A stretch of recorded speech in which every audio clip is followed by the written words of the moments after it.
Have you noticed that with some people, an argument starts before you even open your mouth? Yeah, they probably wake up already in battle mode.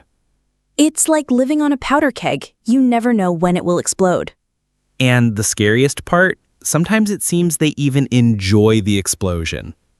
An aggressive partner isn't just about shouting or sharp words. Although, admit it, in that role, they are true masters. In reality, this is a person who lives in constant conflict. And even if there's no enemy nearby, they invent one. Why is it important to recognize this character? Because they can destroy trust and intimacy. And also kill the sense of safety in a relationship. We'll break down why the aggressive type acts this way. And, yes, surprise, you might have these traits too. It's not the end of the world. The main thing is to notice them in time, because only then can something change. So today we're exploring the aggressive, the one who can drive you crazy. Psychological portrait. An aggressive partner is someone who lives in attack mode. Like an eternal warrior with no vacation or demobilization. Deep down, it's often the fear of appearing weak. Because weakness for them is like an allergy to the sun. They attack to prevent others from touching them. It's a way to control their space and the people around them. At home, this manifests very vividly. For example, you just said, let's order pizza, and they already see it as betrayal of their nutritional ideals. Their emotions quickly turn into a storm. And even a small thing can trigger a Category 5 hurricane. Analytically, they often speak louder than necessary. Probably thinking that the truth is measured in decibels. Inside, they believe if you don't dominate, you'll be broken. It's like a constant fight for survival, even in a cafe. For the aggressive type, the world is divided into winners and losers. Nuances, gray areas, no thanks, never seen them. In relationships, they often see their partner as a competitor. And even a romantic dinner can look like a chess game. Analytically, they struggle to admit mistakes. Because in their dictionary, sorry doesn't exist. Even when they feel guilty, instead of apologizing, another attack may appear. It's like building an extra wall where it's already dark. Analytically, often aggression masks vulnerability. Behind anger, there can be pain, shame, or a sense of worthlessness. But instead of sharing it, they protect themselves with aggression. Like a gift in a box with spikes. They might justify themselves with phrases like, "I'm just straightforward." Or, I speak the truth because others don't have the courage. In reality, it's not straightforwardness, but a way to hide behind strength. And very often, a way to release their own tension. That's why those around them always feel pressure. Nobody bought a ticket for this attraction, but everyone somehow stands in line. It's important to understand the aggressive type isn't always aware of their behavior. For them, it's like autopilot. They don't even notice they're pressuring. Deep down, it may be a cry for help. But it sounds like a siren that makes everyone run away. In relationships, this creates a vicious circle. The more resistance, the stronger the attack. Sometimes this leads the partner to stay silent just to avoid arguments. And here's the paradox. The aggressive one seems to win, but actually loses intimacy. Because trust cannot survive in an atmosphere of fear. Signals to watch for. First signal, constant interrupting. You haven't finished your thought and they already won the argument. Second signal, sharp phrases like, "You don't understand anything." Or, "I know better how it should be done." This creates an environment where your voice has no weight. And gradually, you learn to stay silent to avoid conflict. Third signal, raised tone. If the neighbors know the details of your arguments, that's a red flag. Aggressive types easily resort to yelling even over small things. For example, you didn't close the cabinet properly and here comes a world war.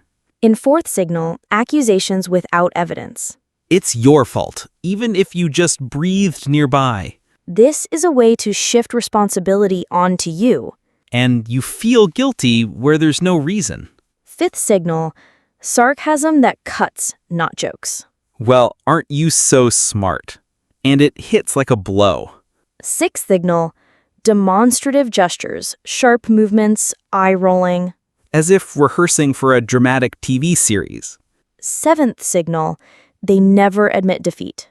Even if black is black, they'll prove it's dark white. Eighth signal, phrases like, without me, you're nothing. This isn't just anger, it's an attempt to destroy your confidence. Such words erode self-esteem and create dependence. Sometimes people even start believing these labels. Ninth signal, they don't listen, just wait for their turn to speak. Dialogue becomes a reaction race. 10th signal, constant criticism, even without cause. You brought coffee, wrong temperature. You stay silent, why so indifferent? This creates a background where you constantly fall short. And it drains and undermines self-confidence. 11th signal, their favorite weapon, ultimatums. Do this or we break up, even when it's about which show to watch. These tactics make you feel constantly tested. Every move is scrutinized under a microscope. 12th signal, they often attack personally. You're always like this, followed by a list of sins the length of a novel. These aren't arguments, they're attacks on your identity. And that's what hurts the most. Episodes that speak for themselves. Imagine you're late for a meeting, You say, relax, we'll make it on time. and the aggressive is already boiling. You always ruin everything. Like traffic jams are personally conspiring against them. The whole drive turns into an interrogation. Prosecutor role, them, defendant, you. Another scene. Evening at home. You put the cup on the wrong shelf. Aggressive explodes. How many times do I have to repeat? As if the country's safety depended on the cup. This is a typical escalation of trivial things into major scandals. Scene 3. Friends over. You're telling a story, but you're interrupted. Aggressive loudly interjects, "You're telling it all wrong." And retells your story only correctly. In these moments, you feel unnecessary. Another scenario. Texting. You replied after 10 minutes. Aggressive already writes, "Are you ignoring me?" In their mind, you've started a new life in that time. Their aggression grows from the smallest pause. Sometimes the scenes become theatrical, Like slamming a door so hard the neighbors get scared, and you're left feeling guilty. even though you did nothing wrong. Another scene. Shopping. You chose a sauce. Aggressive says, "Can't you see this is nonsense?" And suddenly you're the star of a public show in the store. It's a demonstration of control through humiliation. Important. In these scenes, aggression isn't always about you, It's their way to release internal tension. but it doesn't make it easier for you. Because you feel like a punching bag. There are also situations with jealousy. You look at your phone and hear, "Who are you texting?" Aggressive starts an interrogation like a secret service. And it's all because you sent a smiley to a colleague. Classic example of distrust disguised as care. Another typical scene, arguing about money. Aggressive raises their voice. "I do everything and you do nothing." Even though you just paid the bills. It's not the fact that matters, but the emotional explosion. And the last scene, when you stay silent. Thinking silence will save you.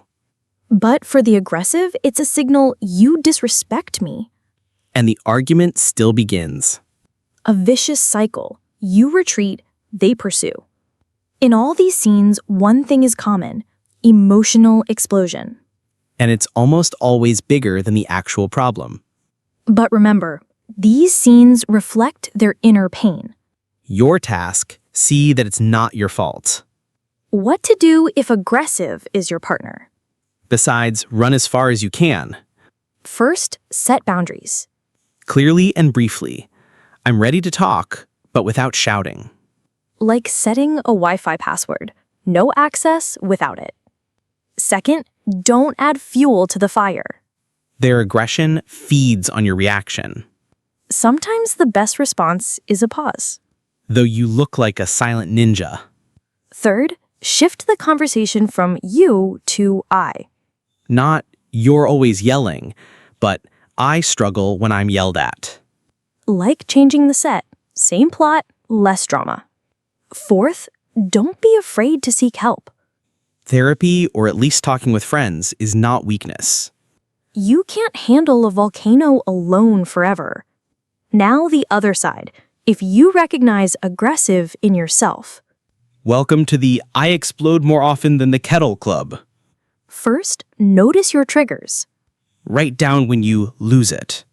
Awareness is half the control. Second, replace reactions. Want to yell? Take a deep breath. Or write a message, but don't send it. Easier than apologizing later. Third, practice empathy. Ask yourself, what is the other person feeling right now? Helps you see a partner, not an enemy. Fourth, work on your inner pain. Aggression often masks fear and vulnerability. Therapy is not luxury, but a tool for growth. Easier to talk about pain than to smash doors. So, boundaries, pauses, I messages, help if aggressive is around. And self-observation, reaction replacement, empathy, and inner work if aggressive is in you. It's not about struggle, but growth. Even a volcano can become a tourist attraction if you learn to control it. Aggression in relationships is a challenge, not a verdict. Recognizing the type and understanding it, that's already a step towards freedom. Where there's awareness, choice appears. And the choice is always yours. React or build. If you recognize yourself and have started changing, you're ahead of most. Most don't even suspect they're living in constant explosion mode. Comment below. Have you met an aggressive partner? Or maybe sometimes you turn on the volcano yourself. Share your experience. It could help others. And subscribe so you don't miss the next personality types.